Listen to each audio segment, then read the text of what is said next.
radiohoy.cl, tu señal online. Pauta Inmobiliaria, te invito a escuchar en radiohoy.cl, tu señal online.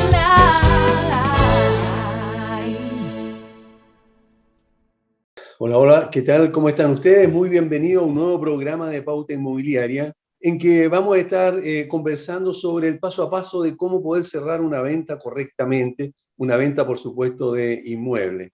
Antes de presentar y de saludar a nuestra invitada, quiero recordarles a todos que Agente 365 tiene la solución integral a tu gestión diaria como corredor de propiedades, broker, agente inmobiliario o inversionista inmobiliario. Con Agente 365, entre otros beneficios, puedes publicar tus propiedades en más de 34 portales inmobiliarios.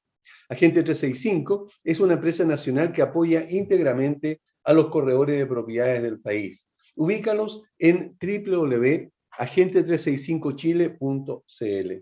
Y si ofreces algún tipo de servicio para corredores de propiedades, agentes, broker o inversores inmobiliarios, en nuestro programa Pauta Inmobiliaria tenemos el espacio justo para que te des a conocer. Para más información, contáctanos al fono WhatsApp +56 99 824 0438. Y ahora sí, quiero presentarles y saludar, ya ella ha estado en algunos programas nuestros, a Paulina Latorre. Ella es abogada inmobiliaria. Paulina, qué gusto de tenerte nuevamente en el programa. ¿Cómo estás? Bien, Aníbal, gracias por la invitación. Es un gusto siempre estar conversando contigo, poder entregar información y contenido relevante a todos nuestros participantes y la gente que nos sigue.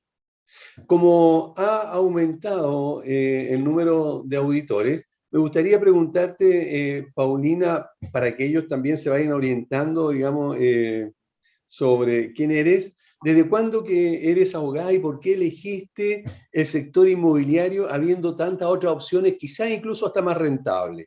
Sí, por supuesto, mira, yo soy abogada titulada por la Corte Suprema desde el año 2014, lo que no obsta, desde que entré a la universidad, empecé a ver temas relacionados con materias inmobiliarias, producto de los negocios que hacía mi familia, compra-venta de inmuebles, arriendo, y por lo tanto la pelota me llegó de manera natural.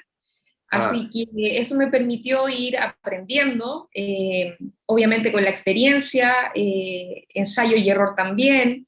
Y bueno, cuando salgo de la universidad, me dedico exclusivamente a temas de inmobiliarios, arbitraje, y siempre el tema inmobiliario me siguió, incluso cuando ya estoy titulada, en el año 2014, y entro a trabajar al Departamento de Vivienda de un municipio, y sigo también desarrollando otras líneas desde el sector público, para luego terminar en una inmobiliaria donde ya definitivamente se asentaron todos los conocimientos y por eso estoy aquí ahora. ¿Cuál es tu opinión en cuanto al servicio de los corredores de propiedades en materia de venta de inmuebles?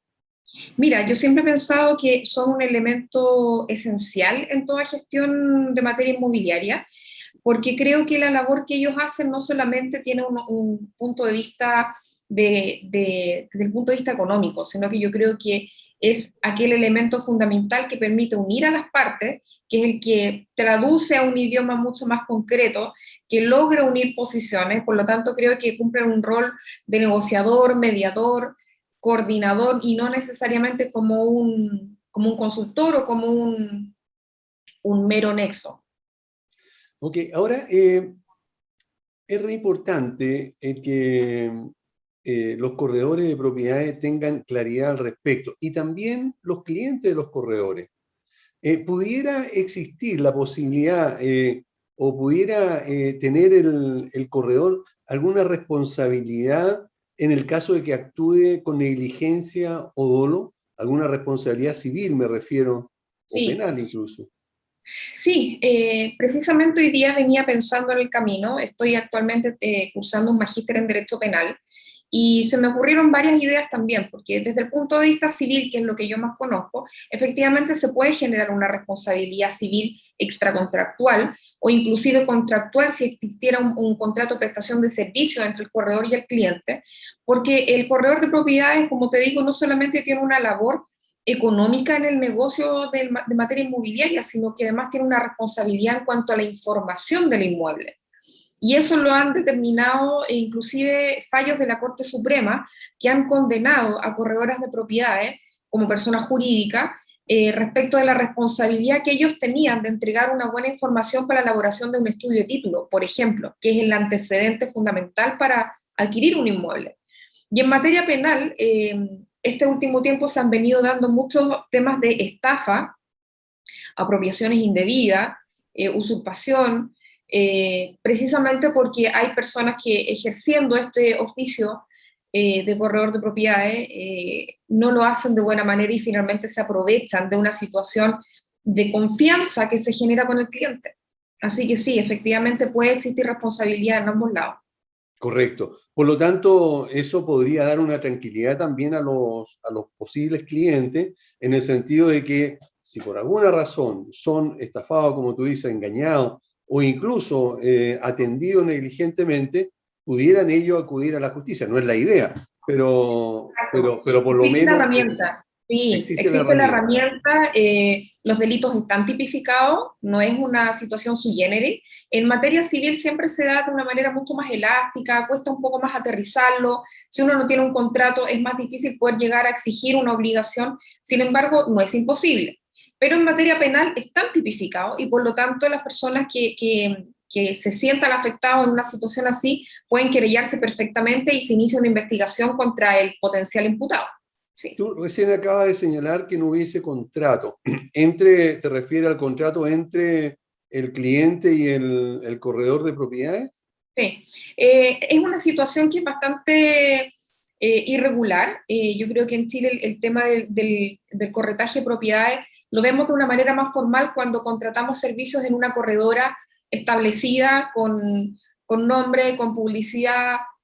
No quiero mencionar a nadie en particular, pero todos Claro. conocemos las grandes corredoras que existen en Chile. Sin embargo, existe una línea que es ejercido por personas naturales que asumen este rol y que teniendo muchas capacidades para hacerlo, de repente generan este tipo de negocio solamente de palabra. Y por lo tanto, no digo que sea malo para el cliente, sino que puede ser malo también para el corredor.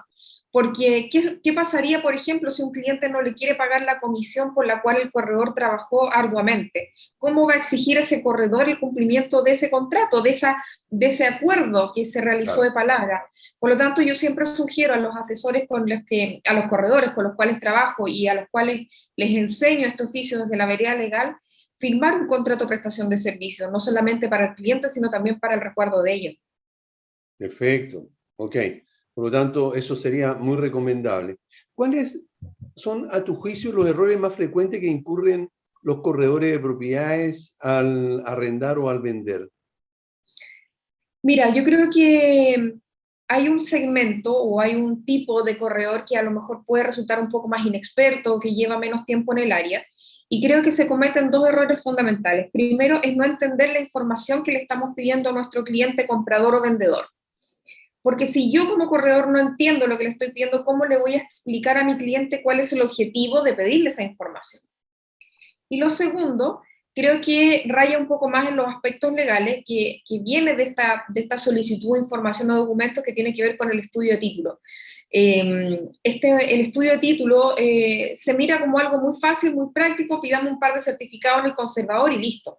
Sin embargo, eso no obstaría a que en ciertos tipos de inmuebles el estudio de título tenga que abarcar una documentación diferente y mucho más amplia, como por ejemplo las parcelas, los terrenos de carácter más rural, y que necesitan un estudio más profundo. Y por lo tanto los corredores se quedan en una superficie mucho más práctica y cómoda, pero que no solamente nos va a permitir revisar el dominio del inmueble, nosotros tenemos que revisar otras características. Y creo que ahí los corredores, o algunos corredores, algún segmento, se queda un poquito al debe. Hay que estudiar un poco más, hay que entender en lo que me estoy metiendo como corredor, a dónde quiero llegar con mis servicios. Creo que por ahí podríamos estar un poquito al debe. Ah, perfecto. Ok. Una vez que las partes están de acuerdo en vender y comprar, ¿cuál sería el paso a paso para proceder a cerrar correctamente una compraventa de una propiedad? Mira, en términos prácticos, yo lo grafico como una línea de tiempo.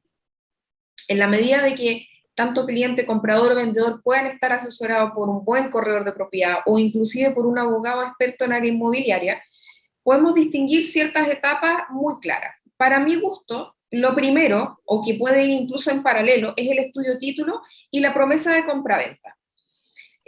¿Podríamos firmar la promesa compraventa sin estudio de título? Sí, porque vamos a establecer que medie un tiempo entre la suscripción de la promesa y la compraventa definitiva para elaborar este estudio de título. Y con eso nos aseguramos un poco la compraventa, dejamos tranquilas a las partes, acordamos las condiciones de venta y luego nos ponemos a revisar la propiedad. Y por lo tanto, si por ese motivo en este intertanto observamos algún vicio o algún impedimento para la compra, va a ser motivo suficiente para poner término a la promesa y no seguir adelante con el negocio. Pero supongamos que estamos en un escenario positivo, que tenemos la propiedad en correcto estado, por lo tanto firmamos nuestra promesa, estudio de título, llegamos a la compraventa.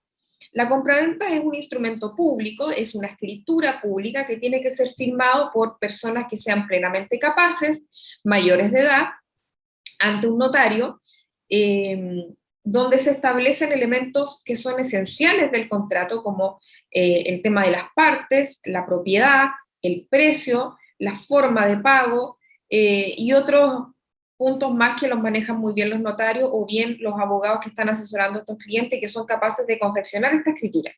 Y aquí me quiero detener un poquito para explicarles distintos tipos de compraventa. Correcto. O escritura. Por ejemplo, el caso más sencillo, el caso más simple es cuando la persona que va a comprar, compra al contado y quien vende tiene una propiedad completamente pagada. O sea, no hay ningún tema, aquí se juntan cada uno por su lado, coordinan las condiciones de venta, se inscribe y estamos listos. Claro. Sin embargo, tenemos otro tipo de compraventa cuando puede haber también un comprador contado, pero puede haber un vendedor cuya propiedad tenga una hipoteca. Por ejemplo, compró con un crédito hipotecario y esta hipoteca está vigente, le queda una deuda en el banco. En este caso, el abogado que está asesorando al comprador y que va a redactar la escritura, tiene que ponerse en contacto con el abogado del vendedor o con el vendedor y poder solicitar las cláusulas para alzar la hipoteca, porque con lo que pague el comprador se va a pagar esta deuda y la propiedad va a quedar limpia de toda prohibición y todo gravamen y va a pasar a nombre del comprador. Es un poquito más engorroso, pero los abogados inmobiliarios sabemos cómo hacer esta pega y en realidad nunca hay ningún inconveniente. La tercera situación es aquella en que el comprador quiera comprar con un crédito hipotecario y el vendedor tenga una propiedad que ya está pagada. Y en este caso, quienes se van a entender van a ser el vendedor con el banco del comprador. Claro. Y ahí para el comprador surgen lo que conocemos como gastos operacionales. Los gastos operacionales que van dentro inmerso del crédito hipotecario tienen por objeto absorber estos costos de redacción, estudio de título, notaría, y el banco se va a encargar de verificar que la propiedad está en correcto estado para ser comprada, ¿ya? Y la cuarta y última figura es que la persona que vaya a comprar cuente con un crédito hipotecario, pero el que va a vender también tiene un crédito hipotecario y por supuesto esta propiedad tiene una deuda pendiente con el banco y ahí nos entendemos entre los bancos.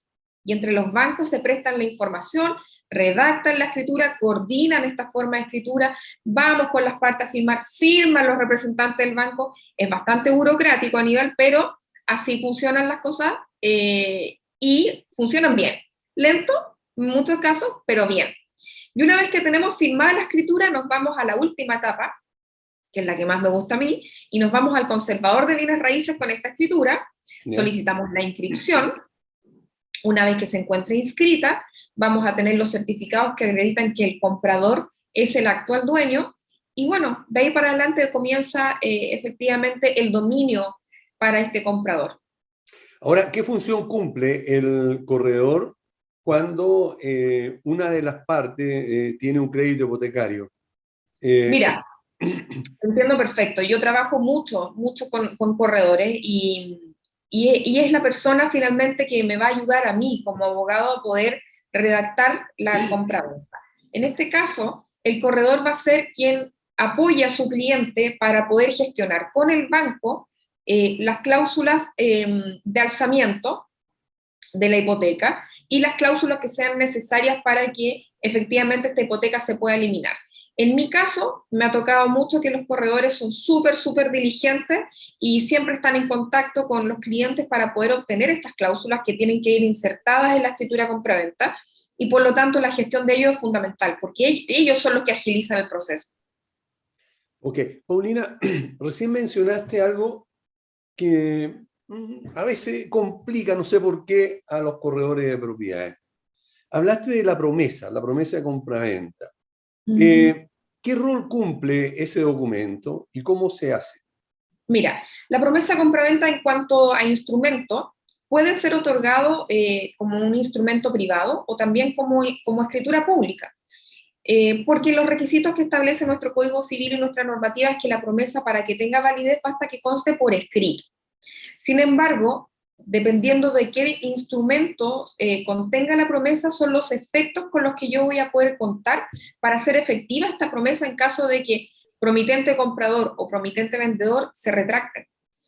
Y ahí nos vamos a un área mucho más judicial y que escapa un poco de lo que me estás preguntando tú, pero una vez que tenemos la promesa, para el corredor es fundamental porque con esto va a poder, yo creo que la promesa tiene un efecto psicológico en la compraventa, porque finalmente le va a otorgar la posibilidad al vendedor de decir, perfecto, ya tengo a la persona que quiere comprar, no tengo que seguir publicando, no hay que seguir buscando, cumple los requisitos mínimos que yo estoy solicitando, así que voy por buen camino. Y para el comprador lo mismo, porque hoy en día el mercado, a pesar de que se señale de que los precios de las propiedades se han elevado, de que la compra de propiedades nuevas es mucho más cara endeudarse, el parque inmobiliario existe, sigue creciendo, el negocio inmobiliario se sigue moviendo, y por lo tanto un comprador que encuentre la propiedad que cumple sus requisitos también va a querer asegurarse. Claro. Y por lo tanto, la promesa para él va a significar de que ya tengo un acuerdo que no es solamente de palabra, hay un acuerdo por escrito, hay obligaciones, hay deberes, hay derechos, y por lo tanto eso corre para ambas partes. Y ya nos pone en una situación mucho más de seguridad frente al negocio inmobiliario, para seguir adelante con los trámites que vienen. Ok, específicamente, ¿qué se anota en esa promesa? Mira, la promesa tiene las mismas características que una compraventa, porque deben pactarse todos aquellos elementos que permitan una buena comprensión del negocio, de manera que falte solamente la voluntad de comprar, sino que aquí estamos comprometiéndonos. ¿Por qué te digo que tienen que tener todos los elementos? Porque tienen que estar las partes individualizadas, quién va a comprar, quién va a vender. Sí. Tiene que estar individualizado el inmueble. No es un requisito, pero a mí me gusta que las promesas vayan para que ambas partes queden claras cuál es la propiedad. Y aquí empieza también todo el tema de empezar a desarrollar el estudio de título. Una vez que tenemos individualizada la propiedad, la cláusula que... Perdón, Paulina, cuando tú individualizas una propiedad, ¿a qué te refieres? ¿A poner la dirección de la propiedad o algo más? No, vamos un poco más allá. En el fondo queremos poner no solamente la dirección de la propiedad, sino que tenemos que poner los datos que están consignados en la inscripción de dominio del conservador de bienes raíces. Correcto. O sea, por ejemplo, lote 1, parcela 4, de la manzana 5, y los del lindes norte, sur, oriente, poniente. ¿Ya? A lo menos eso. ¿La inscripción del conservador también puede ir? También es voluntario, si lo quieres agregar, puedes decir que el título se encuentra actualmente inscrito a foja, número y año. Tú pones la inscripción actual, ¿ya? Y también ahí puedes señalar si la propiedad se encuentra sujeta a alguna hipoteca o alguna prohibición, también lo puedes mencionar, ¿ya? No hay inconveniente en eso. Lo que abunda no daña. Esa es la idea en la promesa, de todas maneras. Y bueno, luego de eso te vas a la cláusula del precio, y para mi gusto es una de las más importantes, porque efectivamente ahí ya las partes saben cuál es el marco, dónde me muevo.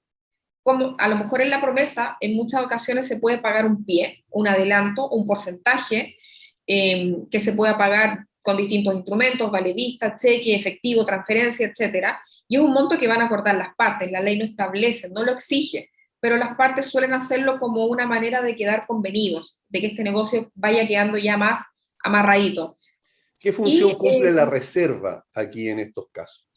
Mira, lo que pasa es que tenemos que entender que las sumas de dinero que vamos a pagar, lo vamos a pagar a título de reserva como parte del precio. Son dos cosas distintas, a mi juicio. La reserva efectivamente le permite a un comprador entender de que hay un plazo sujeto a esa reserva para poder adquirir el inmueble, en el cual tiene que cumplir ciertos requisitos. Y generalmente la reserva se da mucho más en el escenario de la compra de bienes nuevos, los 0 kilómetros frente a una inmobiliaria. Ahí es mucho más común la reserva, lo que no obsta que en un negocio entre particulares de una propiedad usada igualmente se pueda dar. Pero en una promesa, a lo menos, como a mí me gusta plantearlo, es que ese dinero se dé como parte del precio, ¿ya? Porque la reserva inclusive podría ser fuera del precio, y que muchas inmobiliarias lo hacen, porque efectivamente es una manera de apretar un poquito al cliente comprador y decirle, mira, paga tu reserva, te reservo tu propiedad por 30 días mientras tú analizas los temas de banco, pero si el día 31 tú no llegaste con los papeles, chao con la promesa, esta es mi plata y tú sigues adelante buscando otra propiedad. No me interesa hacer el negocio contigo. Por eso, entre privados, por la compraventa de un bien usado, a mí me gusta que se pacte como parte del precio, en pro de los dos. Claro, razonable. Mira, saliéndonos un poquito del paso a paso que estamos conversando, antes se daba mucho, no, ahora no, ya no tanto, pero ¿qué pasa cuando dos partes, una compra, la otra vende, y la que compró, ¿verdad?, pagó y nunca nunca la inscribió en el conservador, llegó hasta ahí con el trámite? ¿Tiene un plazo ese comprador para inscribir su propiedad a su nombre? Mira, lo importante es que se haya firmado la escritura. Una vez firmada la escritura por ambas partes, si se cumplieron todos los requisitos de formalidad al momento de la firma, el notario cerró la escritura.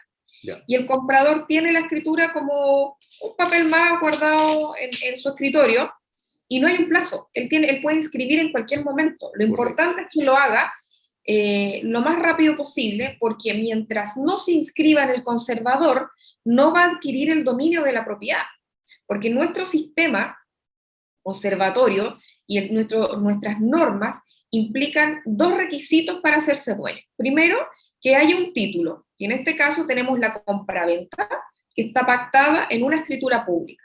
Y el segundo requisito es la inscripción en el conservador de bienes raíces, que legalmente se llama la tradición, por el cual el vendedor transfiere su dominio al comprador actual y el comprador aparece como nuevo dueño en el conservador de bienes raíces. Por lo tanto, si yo otorgo una escritura, eso no me hace dueño. Eso solamente está reconociendo derechos y obligaciones y una voluntad de querer traspasar. Pero el acto físico de ir al conservador, o hoy día hacerlo en línea, con las escrituras que tienen firma electrónica avanzada, es el trámite que finalmente cierra el círculo. Título y tradición. ¿Qué pasa si entre medio del mismo ejemplo que estamos hablando fallece el vendedor? ¿Quedaría nula la venta o no? Mira, es un escenario complicado para quien compra, porque efectivamente los derechos no se han radicado en su dominio, siguen radicados en manos del vendedor, y por lo tanto, si se hace la posesión efectiva de estos derechos a nivel de conservador, y aún no inscribo la propiedad, va a primar la inscripción de los herederos. Entonces, es realmente una situación muy, muy compleja, y lamentablemente aquellas personas que no tienen o no toman conciencia de la labor del abogado inmobiliario en este negocio, pueden caer finalmente en un error, porque esto no es una estafa, esto es un error, por desconocimiento de perder una cantidad de dinero o un compromiso que finalmente te va a afectar en tu patrimonio como un golpe duro, finalmente. Claro. Si esto la compra de un inmueble no es un tema liviano, no es un tema tan práctico, y por eso existimos abogados especializados para asesorar a las partes y evitar estos dolores de cabeza.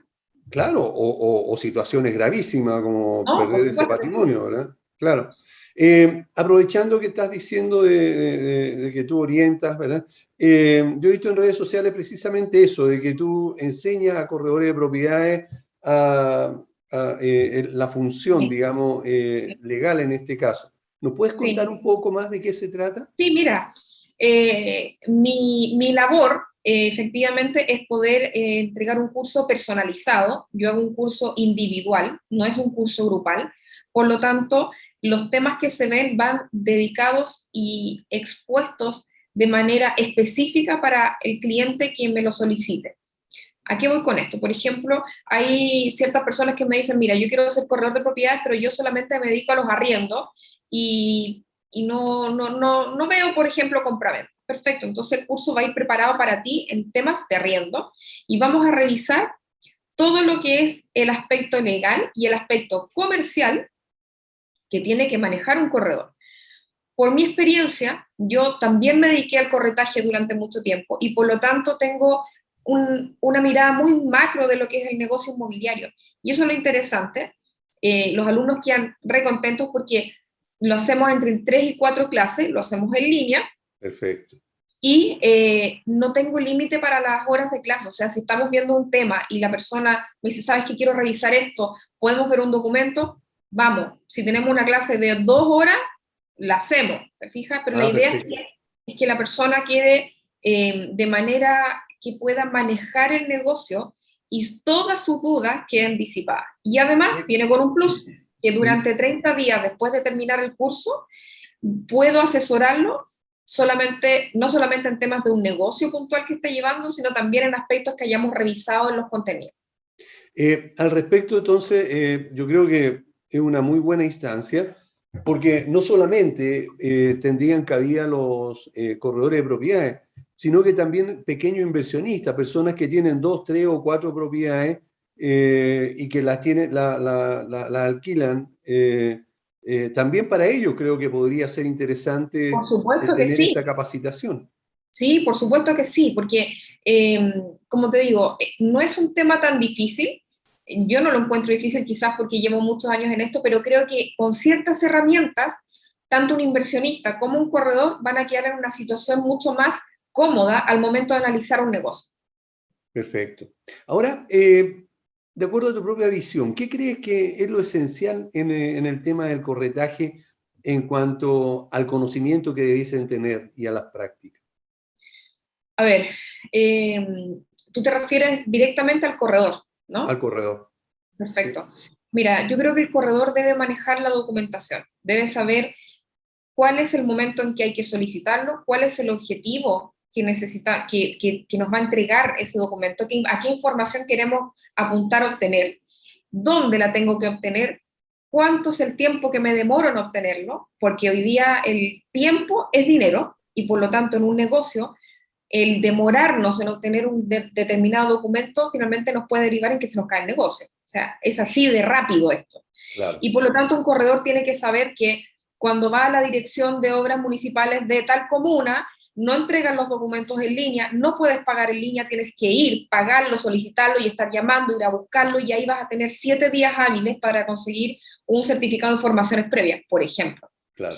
Pero si tenemos una propiedad que está inscrita en la comuna de Las Condes, tengo conservador de bienes raíces en línea, tengo municipio en línea y por lo tanto voy a tener toda la documentación para armar un estudio de título inicial en 3 o 4 días.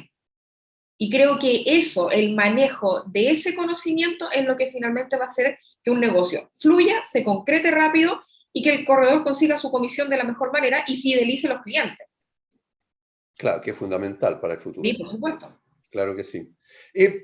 Por último, lamentablemente ya tenemos que estar cerrando. ¿Cuáles son los mayores conflictos que tú has visto o desacuerdos entre arrendatarios y arrendadores? Mira, yo creo que como en todo negocio, generalmente las cosas parten muy happy, muy felices, nos entendemos, el matrimonio, qué rico, vamos a la fiesta, hacemos el trencito, lo pasamos increíble. El problema empieza cuando tenemos diferencias. Y estas diferencias suelen darse en lo más común, por ejemplo, cuando se presentan desperfectos en el inmueble, cuando tenemos una situación de vecinos que generan ruidos molestos, por ejemplo, en un edificio, en una copropiedad, o bien al término del contrato. Puede ser que las partes, una de las partes tenga interés en poner un término anticipado al contrato, y por lo tanto tenemos que regular esas situaciones. Y el contrato finalmente va a ser nuestra columna vertebral, por decirlo de alguna manera, que nos va a permitir ponernos en todos estos escenarios. Y nuevamente entra la labor del abogado inmobiliario con el objeto de no solamente pactar en el contrato las cláusulas que sean necesarias para proteger el inmueble, sino que también que protejan los intereses de las partes, porque todas las personas vivimos de maneras distintas y Claro. tenemos pretensiones diferentes, pero también regular el tema del término, porque Sí. muchas veces se deja muy en el aire o se entrega a la ley, y finalmente hay que entender que somos personas y nuestra voluntad es lo que prima. Paulina, lamentablemente tenemos que ir a una pausa, pero antes de despedirte, me gustaría que nos dijeras cómo te pueden ubicar nuestros auditores en caso de que quisieran tener alguna asesoría tuya. Sí, perfecto, mira. Actualmente estoy trabajando con las redes sociales, con Instagram, y ahí me pueden encontrar como abogada.latorre en Instagram, y también pueden acceder a ver todos los servicios que estamos entregando con mi estudio jurídico, que es La Torre Asociados, y la página web es www.latorreasociados.cl. Ok. Bueno, Paulina, muchísimas gracias por haber estado con nosotros y por habernos aclarado todos estos puntos que considero que son súper importantes para el buen manejo del corredor de propiedades. Así que muchísimas gracias por... No, gracias a ti. Gracias a ti, Aníbal. Un saludo para todos y nos estamos viendo. Ok, vamos a una pausa y volvemos. No se vayan. No te vayas. Volvemos después de una breve pausa comercial. Disfruta en la sintonía de la hora. Personaliza tus ideas con Estampados MG. Una excelente alternativa para estampados de poleras, tazones, cojines, delantales y mucho más. Especializados en personalizar recuerdos para todos los fanáticos del fútbol y clubes de fans. Encuéntranos en Facebook y Twitter como @estampadosmg. Despachos a todo Chile. La mejor opción de precio y calidad la encuentras en Estampados MG.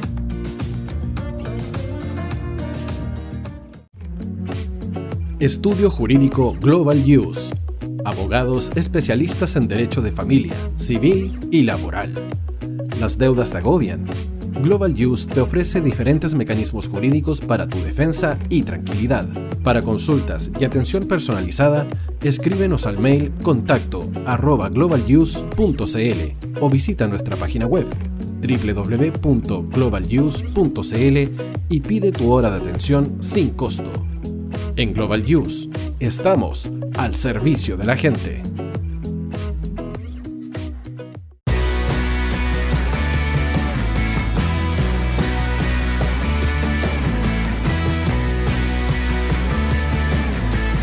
El tío hoy te está esperando para programar los mejores temas. Envíanos un WhatsApp al +569 6355 0152. La música que tú programas suena en la hoy.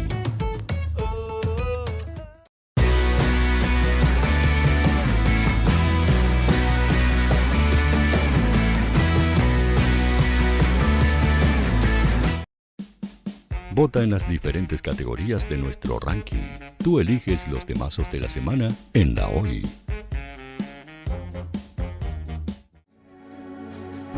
Tu opinión nos interesa. Escríbenos al mail radio@radiohoy.cl o visita nuestras redes sociales. Somos La Hoy, la radio oficial de la fanaticada mundial.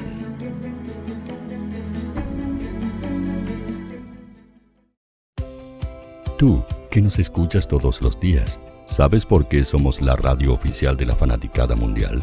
Si no lo sabes, sube el volumen. Hola tío, aquí Andrew de Argentina. Hola tío, hoy soy Deb.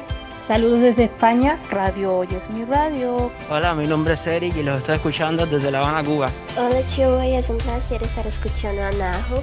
Os mando un saludo desde Brasil, o como decimos por aquí, un abrazo muy fuerte. Chao, chao. Hola tío, soy Ángela y soy de Puerto Rico. Hola tío, aquí una peruana desde Italia, en sintonía de la radio de la fanaticada mundial con Radio Hoy y el tío Hoy, por supuesto. Hola tío, Hoy soy Alexa de México, tengo 8 años. Hola tío, ¿cómo estás? Te saluda Mónica Osuna desde Paraguay. Hello, Tío Hoy. We're streaming from the United States, and we thank you for doing this special stream. La radio hoy, soy Laxane y los escucho desde Nicaragua. Hola tío, soy Majo de Bolivia. Hola Radio Hoy Chile, muchos saludos desde Honduras. Hola tío, te saluda Eric desde Ecuador. Hola, soy Mabel de Buenos Aires, Radio Hoy te escucha. Hola, buenas tardes, saludos desde Venezuela. Hola Radio Hoy, les saluda Germayori Mancía desde Guatemala. Hola amigos de Radio Hoy, Tío Hoy, Tío Hoy, Tío Hoy. Para Chile, América y el mundo, Radio Hoy, la radio oficial de la fanaticada mundial. El área deportiva de la Hoy está todos los fines de semana reporteando, transmitiendo y llevándote la emoción del fútbol. Hoy Deportes, con el fútbol nacional e internacional, campeonato chileno, Primera B y fútbol femenino. Sintonízanos sábados y domingos por www.hoydeportes.cl y todas nuestras redes sociales. Porque somos la pasión que desborda sus sentidos.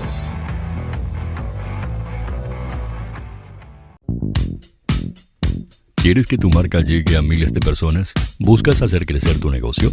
Envíanos un mail a radio@radiohoy.cl y sé parte de nuestra parrilla programática. Únete al equipo de auspiciadores de la Hoy.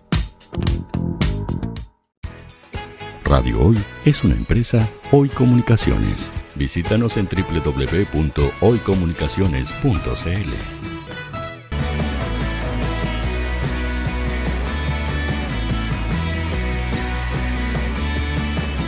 Para Chile, América y el mundo, Radio Hoy, la radio oficial de la fanaticada mundial.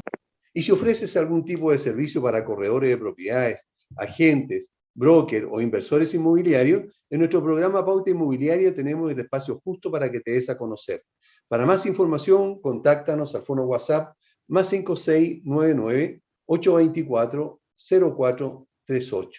Y bueno, de acuerdo a lo que habíamos señalado, vamos a conversar sobre el tema relacionado con la ley Devuélveme mi casa, y para ello invitamos a José Manuel Sandoval. Él es abogado y fundador del estudio jurídico chaoarrendatarios.cl. Y vamos a conversar sobre los pros y los contras del arriendo, de la ley de arriendo, como le decía, Devuélveme la casa. ¿Cómo estás, José Manuel? Qué gusto de saludarte. Muy bien, Aníbal, gracias por la invitación.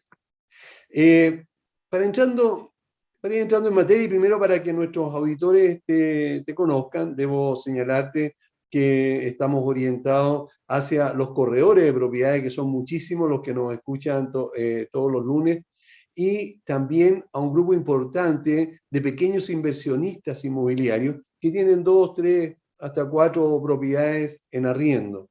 Y algunos de ellos, entonces, también en más de alguna oportunidad se han encontrado con problemas. Para conocerte un poco más, ¿desde cuándo ustedes dan en tu estudio jurídico el servicio que señala justamente el título? ¿Y qué te motivó a especializarte en este tema cuando hay otros que tal vez puedan ser más atractivos? A ver, como estudio nosotros llevamos 10 años. Chao Arrendatarios propiamente tal nació hace 5 años cuando detectamos esta necesidad generada como consecuencia del aumento en la inversión inmobiliaria, ¿ya? Este aumento, este boom inmobiliario llevó necesariamente, trajo como consecuencia el aumento en los arriendos y con ello también el aumento en los arrendatarios morosos, ¿ya? Luego vino la pandemia y a estos arrendatarios incumplidores se le unieron también los arrendatarios que no podían cumplir. Entonces eso motivó a que Chao Arrendatarios naciera y se convirtiera en un ente importante dentro de este rubro. Ok, por lo tanto se han especializado en este tema específicamente. Juicios de arriendo, de término de arriendo, desahucio, juicios precarios, etc. ¿Cómo ves tú? Son muchas las personas que han sido afectadas y que no reciben oportunamente el pago de arriendo. Mira, en Chile, a ver, de acuerdo a cifras, se habla de alrededor de 2 millones de arriendos, ¿ya? En el Poder Judicial anualmente se ingresan 15.000 demandas asociadas a este tema, ¿ya? Por lo menos. 15.000. Entonces, exacto, entonces efectivamente es un problema, ¿ya? Es un problema el no pago de arriendos, las propiedades deterioradas, etcétera. De acuerdo a esta nueva ley, que se conoce como Devuélveme mi casa, ¿nos puedes contar, de acuerdo a tu visión, de qué se trata esta ley contra los arrendatarios incumplidores? ¿Cómo funcionan? ¿Cuáles son los pasos que hay que dar? A ver, esta ley nace como consecuencia justamente de la necesidad de actualizar un procedimiento que era lento, ¿ya? Y que en la práctica beneficiaba más al arrendatario que al arrendador. El texto final de la ley, la verdad que básicamente se puede resumir en 3 puntos. El primero de ellos es una medida cautelar que permite recuperar la propiedad de forma anticipada, ¿ya? A que el juicio termine, solo cuando se le producen daños a la propiedad o ésta queda inutilizada. Un segundo punto es el procedimiento monitorio, ¿ya? Cuando existe deuda de arriendos, de gastos comunes o de servicios básicos. Y un tercer punto que no es menos importante, dice relación cuando los contratos de arriendo no constan por escrito, ¿ya? Que la verdad es que hay un gran porcentaje de personas que no formalizan el contrato de arriendo, entonces había que también dar una solución a ese tema. Ah, correcto, ok. En el caso de las deudas que pudiera tener ese arrendatario, ¿es posible que uno como propietario pueda captarlas fácilmente? ¿Dónde están? Pero, ¿qué pasa con los daños que pudiera tener la propiedad? ¿Cómo se podría uno cerciorar? Aquí, efectivamente, el tema probatorio es lo complejo, ¿ya? Porque muchas veces cuando tenemos un arrendatario que destroza la propiedad, eso implica también la imposibilidad de acceder a la propiedad a verificar el estado de la misma, ¿ya? Claro. En ese contexto, la prueba principal siempre va a ser testimonial, o sea, en el fondo gente que pueda dar cuenta del daño que se le está ocasionando a la propiedad, prueba instrumental, como por ejemplo fotografías del estado actual de la propiedad, y la inspección personal del tribunal, que es un medio probatorio muy poco utilizado, pero para este tema en particular, la verdad es que podría ser relevante, que es la presencia del juez o de un funcionario del tribunal en el domicilio, ¿ya? Por ello es muy importante que los contratos de arriendo empiecen de ahora en más, ¿ya? Yo sé que muchos corredores lo hacen, a incluir un inventario, pero fotográfico. No solo el inventario, sino que un inventario que pueda dar cuenta del estado en que se entrega la propiedad, ¿ya? Creo que eso es un punto que debiese empezar a masificarse. Ok, ahora, ¿cómo se acredita que esa foto realmente se tomó al momento de entregarle la propiedad a ese arrendatario? Ya, lo ideal, al igual que el contrato de arriendo, que se firme de manera conjunta el contrato con este inventario en notaría. En notaría, ¿verdad?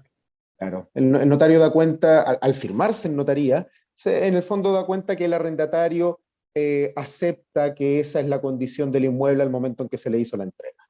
Ok, correcto. Ahora, en el caso generalmente sucede, ¿verdad?, que por falta de pago de arriendo, gastos comunes, o las cuentas eso es como va a ser lo más frecuente, por lo menos. Claro. Entonces, ¿qué hay que hacer para que estos morosos, estos arrendatarios, dejen la propiedad? ¿Cuál es el paso a paso que tú recomiendas que hay que empezar activar desde el momento en que me doy cuenta que ya no me están pagando o que necesito que se vayan. Ahí entramos a esta segunda novedad de esta ley Devuélveme la casa, ¿ya? Que es el procedimiento monitorio. Es decir, un procedimiento más breve que el procedimiento tradicional. Cuando tenemos deudas de rentas de arriendo, de gastos comunes o de servicios básicos, se debe ingresar la demanda al tribunal. El tribunal notifica al arrendatario, ¿ya? Y el arrendatario tiene un plazo de 10 días para defenderse o poner excepciones, ¿ya? Como por ejemplo, que ya pagó, que el arrendador le concedió algún plazo, o derechamente para pagar, ¿ya? Claro. En el evento que el arrendatario no comparezca, que eso es muy usual, o no pague, habiendo comparecido, o sus defensas sean rechazadas, el tribunal va a dictar sentencia. Y en esa sentencia, además de consignar el monto que esta persona debe pagar, la mora, ¿ya? Va también a ordenar su lanzamiento o la salida del inmueble en un plazo que no debe exceder los 10 días. ¿Ya? En el caso en este que estamos hablando, ¿cuántos meses de deuda debería tener el arrendatario antes de iniciar esta demanda? A ver, aquí este también es un tema bastante relevante, ¿ya? En términos generales, la gente espera mucho antes de demandar, ¿ya? Y eso también confían mucho en la palabra del arrendatario. También va a depender mucho de lo que diga el contrato. Hay contratos de arriendo, nos hemos topado, que dicen que, por ejemplo, la mora en un periodo de 2 meses da derecho a solicitar el lanzamiento, ¿ya? Lo importante acá es el contrato, en primer lugar, lo que las partes pacten, y luego, por esta modificación, esperar un periodo de a lo menos un periodo íntegro de mora, ¿ya? Para demandar. Ok. Entonces, para resumirlo, ¿cómo me ayudarías tú a entender lo que tengo que hacer? A ver, existiendo mora, concurrir donde un abogado, ¿ya? Idealmente un abogado que se dedique a temas inmobiliarios, ¿ya? Esto por un como tema por ejemplo, chaoarrendatarios.cl. .cl, perfecto, ¿verdad? Así es. ¿Por qué motivo es relevante esto? Porque es bien importante detectar cuáles podrían ser las defensas del arrendatario o cuáles podrían ser las falencias que podría tener nuestra demanda, ¿ya? Sobre todo cuando hay contratos que no son escritos, cuando es oscura la línea entre un arriendo y un juicio de precario, cuando no necesariamente, por ejemplo, cuando las propiedades vienen desde herencias, etc. Pero siempre concurrir donde un abogado para que en el fondo presente esta demanda. Ok, tú me decías hace un rato que el arrendador, ¿verdad? O su abogado presenta la demanda, el tribunal ve el caso y ordena, digamos, la solución a 10 días. Pero ¿hay algún plazo entre que yo presento la demanda y el juez conoce el tema, es decir, lo mira y dice ya? Entonces esto hay que, digamos, no sé, notificar al acusado o al demandado. Exacto. Y ahí tenemos una de las grandes falencias del procedimiento civil en nuestro país. El papel aguanta mucho, ya la ley suena maravillosa, se notifica 10 días, se dicta la sentencia y tiene 10 días para irse. Pero en la práctica esto no es así, es decir, hay que cumplir una serie de ritualidades procesales. Al ingresar la demanda, debo autorizar poder, es decir, que el cliente me autorice poder ante el tribunal luego de eso va a emitir la correspondiente resolución. Esa resolución se la debo encargar a un receptor judicial para que vaya a notificar. No necesariamente el arrendatario va a ser habido al momento que vaya al receptor, por lo tanto el receptor debe hacer las dos búsquedas, que es lo que la ley le obliga, y en eso ya se nos va a ir por lo menos 3 semanas, tres Ya. semanas a un mes. Al momento de notificarlo, tiene 10 días el arrendatario para defenderse. Si lo hace, se va a generar un incidente respecto del cual el tribunal va a tener que pronunciarse, ¿ya? Claro. Es decir, desde que se presenta la demanda al momento en que se dicta la sentencia, en el evento de que el arrendatario haya optado por defenderse, puede pasar fácilmente 2-3 meses. Ahora, ¿qué pasa si a la segunda oportunidad no es habido el deudor, el arrendatario, por parte de quien va a notificarlo?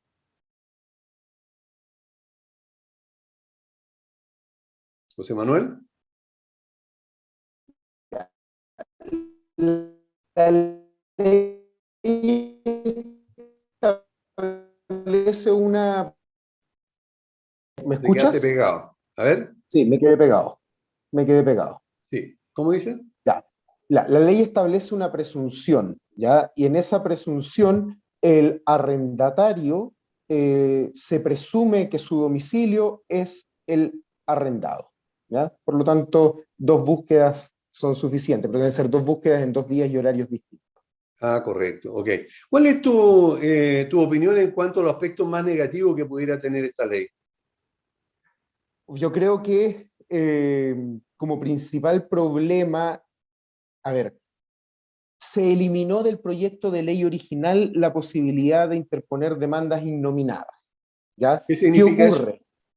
Ya, que en el fondo poder demandar a quien no sabemos que está ocupando la propiedad, que ocurre mucho cuando hay una toma del inmueble, ¿ya? Es decir, yo no puedo demandar, como en el proceso penal, que muchas veces lo escuchamos, una querella contra quien resulte responsable. Claro. El proyecto de ley permitía una demanda civil contra quien esté ocupando mi propiedad, ¿ya? En este momento eso se eliminó del proyecto de ley original. En consecuencia, frente a una toma, si no tenemos los datos de la persona que está ocupando el inmueble, el tribunal no va a aceptar a trámite la demanda. Y en el caso de que alguien la haya arrendado, se haya ido y haya dejado a un subarrendatario o qué sé yo, la arrendaba él o ella, ¿verdad? Y se fue y dejó a su cónyuge ahí. ¿Cómo se ve esa situación? Ahí también procesalmente es bastante complejo, porque el receptor judicial, al momento de notificar en el domicilio al arrendador, debe solicitarle una declaración jurada respecto a la existencia o no de subarrendatarios, ¿ya? Para poder incorporarlos también en la demanda. El problema radica cuando la persona que arrendó originalmente el inmueble ya no es quien está viviendo en la propiedad y no tenemos los datos de la persona que lo está haciendo. Porque ahí volvemos nuevamente al problema de cómo identifico al demandado, ¿ya? Y esa es una gran falencia, ¿ya? Ese es uno de los grandes aspectos negativos de esta ley, conjuntamente con el procedimiento de lanzamiento. Porque una vez que se dicta esta sentencia, ¿ya?, se la tenemos que notificar al arrendatario. Tenemos que esperar el plazo que la ley establece de 10 días hábiles para que esta persona pueda, por ejemplo, interponer un recurso de apelación, ¿ya? Tenemos que certificar que esa sentencia se encuentra firme, pedirle el cumplimiento al tribunal, lo que hay que notificarlo. Luego debe ir el receptor judicial, una vez que el tribunal conceda el lanzamiento, a apercibir a esta persona a irse, y luego recién vamos a tener la autorización con fuerza pública. Entonces, ¿qué ocurre? La sentencia va a combinar o forzar al arrendatario a abandonar la propiedad en un plazo máximo de 10 días. Pero esto no significa que a los 10 días que salga la sentencia yo lo voy a tener fuera. Es decir, no se modificó el procedimiento de cumplimiento forzoso de la sentencia, ¿ya? Ese también es una falencia de esta nueva ley. Correcto. Sé que ahí definitivamente puede demorarse muchísimo más en el trámite porque después hay que solicitar a Carabineros el apoyo, ¿verdad? Claro. Y eso también se puede demorar. Claro, además de tener un costo elevado en lanzamiento, que eso también se podría haber mejorado, es decir, un lanzamiento perfectamente podría abordar, dependiendo del receptor judicial, dependiendo de la zona y del tipo de inmueble, ir de 400.000 pesos a 1,5 millones de pesos, ¿ya? Hay que tener ojo con eso.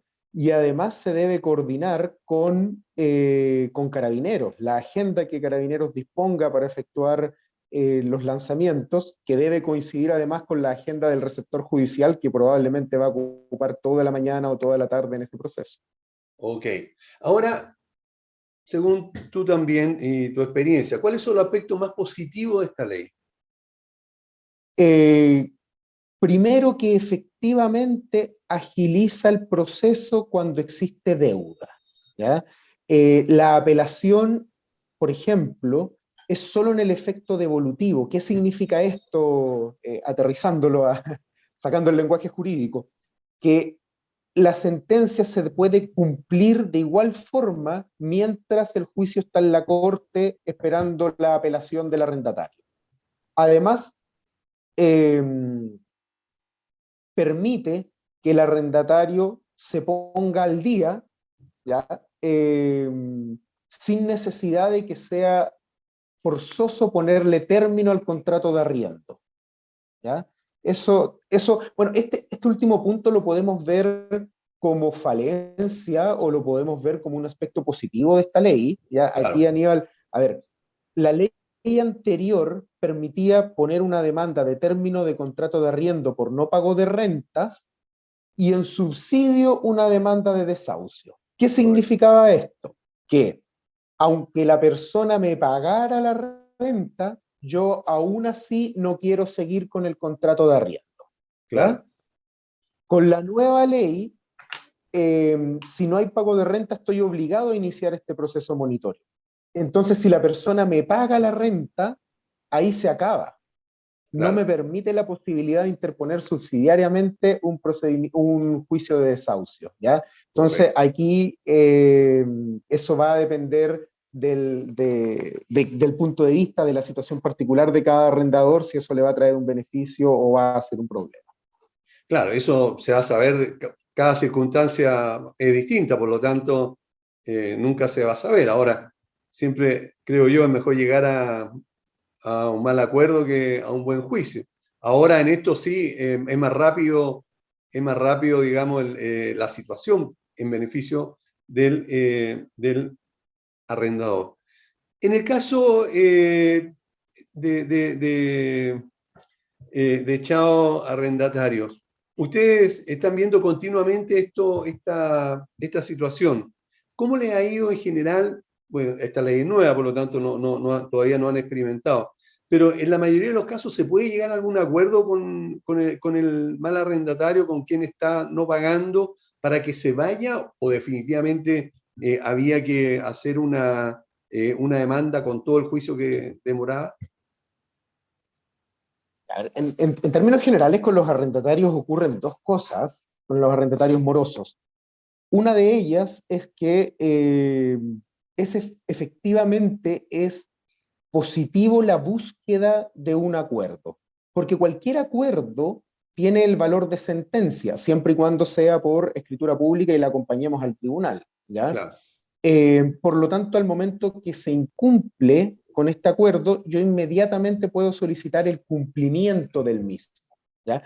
Entonces me ahorro todos los meses que voy a demorar entre presentar la demanda y esperar a que el tribunal dicte sentencia y hasta quede firme, ¿ya? Claro. Por lo tanto, siempre la búsqueda de un acuerdo que permita que el arrendatario se vaya en 1 o 2 meses.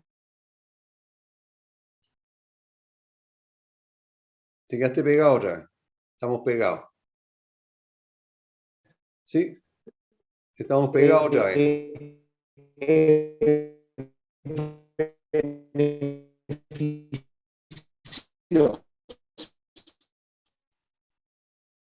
¿Estás ahí o...? Ah, sí, ahí está. No, estoy acá. Perfecto. Que los arrendatarios abandonan el inmueble al momento que son demandados. Se arrancan, como claro, se dice. Se arrancan. Hay un gran porcentaje que se arranca al momento de ser demandado y hay otro porcentaje que se arranca al momento de ser notificados de la sentencia que indican el plazo que tienen para hacer abandono de la propiedad. Claro, para no enfrentarse con la fuerza pública, claro. Son muy pocos los juicios que llegan a la instancia del lanzamiento con fuerza pública. Correcto. Muy pocos. Ok, perfecto. Bueno, lamentablemente se nos está acabando el tiempo, pero agradecemos mucho, José Manuel, que hayas querido estar con nosotros para aclararnos estas dudas que pueden existir en nuestros auditores. Ahora, a propósito de auditores, si alguno de ellos quisiera contactarte, tú recién señalaste el sitio. ¿Lo puedes repetir, por favor, o alguna otra seña para que en el sitio web chaoarrendatarios.cl están todos los medios de contacto, el WhatsApp, el teléfono y la dirección de la oficina si quieren agendar una reunión presencial. chaoarrendatarios.cl. Es súper fácil y fácil de memorizar. chaoarrendatario.cl. Así Perfecto. Es. Ok. Bueno, José Manuel, muchísimas gracias por haber estado con nosotros. Que estén muy bien. A ti, Aníbal, muchas gracias por la invitación. Ok. Y a ustedes también muchas gracias por haber estado en el programa. Nos vemos como siempre el próximo lunes a las 4 en punto. Que estén todos muy bien. Chao. Pauta Inmobiliaria, te invito a escuchar en radiohoy.cl. Señal online. Pauta Inmobiliaria, te invito a escuchar en radiohoy.cl. Señal online.